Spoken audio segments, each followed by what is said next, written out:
C'était la première édition de l'UTNC, un 110 km avec un 4600 mètres, 700 mètres de dénivelé.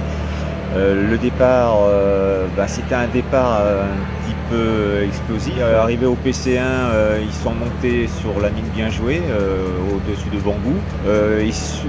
Suivant la ligne de crête, ils sont redescendus dans la Koyala Gogamba avant de tomber dans la rivière et de traverser 6 fois le radier et de sortir sur le grand coude de la Tontuka. Au PC2, ils ont repris, après s'être alimentés, ils ont repris la piste en direction de la mine Aline. À 1000 mètres d'altitude au camp du plateau des pistes, il doit faire un petit 8-9 degrés.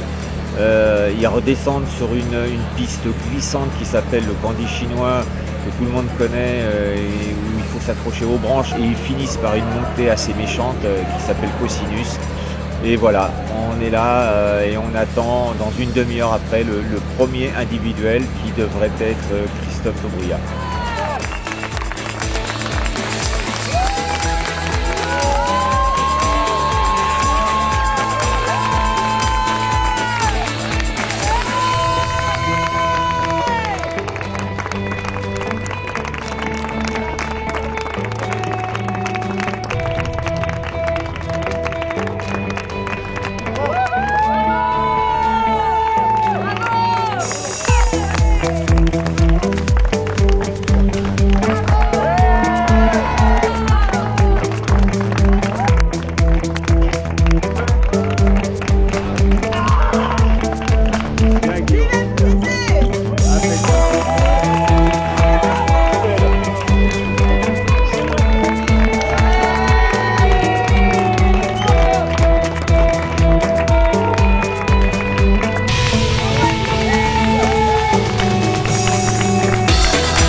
On va pouvoir appeler donc le grand vainqueur de cette édition, finalement le premier vainqueur de l'UTNC, c'est un restaurant.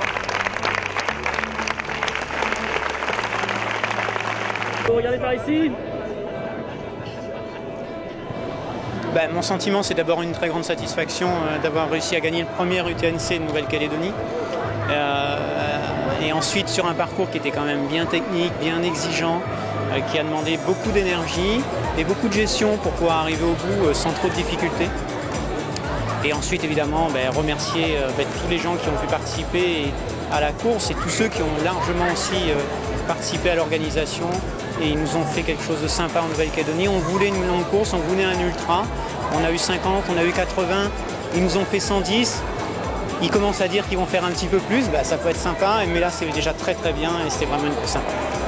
Alors le bilan pour moi, une très très belle course, une belle organisation, un super parcours. On nous a annoncé un parcours technique, on nous a annoncé des cailloux, on en a eu. On a eu beaucoup de cailloux, après on a eu énormément de rivières, ça nous a permis de nous rafraîchir.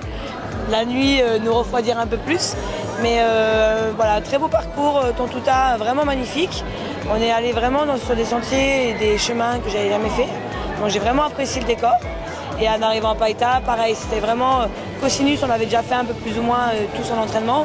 Mais là, ça prend une autre valeur quand on a déjà fait 90 km. Donc voilà, une très belle course, un très bel accueil des bénévoles à chaque PC. Donc, et voilà, la ville de Païta qui nous a très bien accueillis. Ça a été un ultra-trail assez phénoménal, parce que pour moi en tout cas, qui vient de l'autre côté de la planète, quand on vient de France pour venir ici sur le caillou, on ne s'attend pas à avoir des parcours pareils avec autant de cailloux, parce que c'est le cas de le dire, la Nouvelle-Calédonie porte bien son nom, c'est bien un territoire rempli de cailloux, en tout cas au centre. Moi j'ai en souvenir comme ça, quand j'y repense, des vues, des panoramas magnifiques sur des rivières à l'intérieur, et puis personne. Finalement, c'est le désert, quoi. On s'attend à voir des villages et non, il n'y a rien. C'est vraiment la brousse totale. Et ça, c'est assez incroyable, toutes ces pistes qui passent d'une montagne à l'autre. Au bout d'un moment, on ne sait plus trop où on est d'ailleurs. Non, c'est vraiment un ultra-trail qui est dur. Apparemment, les organisateurs voudraient faire un ultra-trail encore plus long. Je pense que ça sera assez compliqué. Moi, ce que je trouve assez génial, c'est qu'il n'y a que 7 abandons sur cette course. Ça veut dire que les ultra-trailers locaux se sont vraiment préparés pour cette course, que c'était vraiment leur objectif. Et ça veut dire qu'ils avaient besoin d'un ultra-trail en Nouvelle-Calédonie. Parce que moi, je me mets à leur place. C'est vraiment un sport de riche ici, hein, parce qu'aller en Australie ou en Nouvelle-Zélande ou même en Europe ou à La Réunion pour faire de l'ultra-trail, je trouve que c'est pas une vie et je suis vraiment content pour eux qu'il y ait cette ultra-trail de Nouvelle-Calédonie. J'espère qu'il y en aura. C'est la première édition. J'espère qu'il y aura plein d'autres éditions. En tout cas, moi, je vais tout faire pour qu'il y ait d'autres éditions.